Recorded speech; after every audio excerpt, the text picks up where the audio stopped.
99% of Samsung users don't know this hidden feature.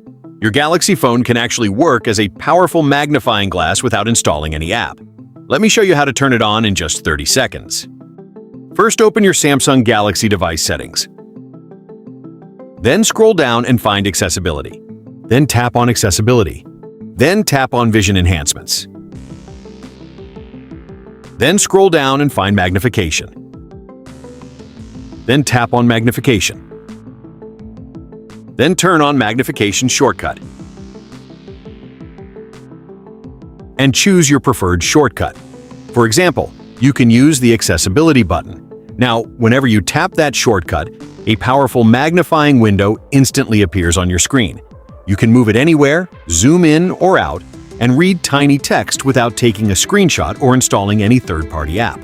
It's perfect for reading product labels, serial numbers, restaurant menus, receipts, or any small text that's hard to read.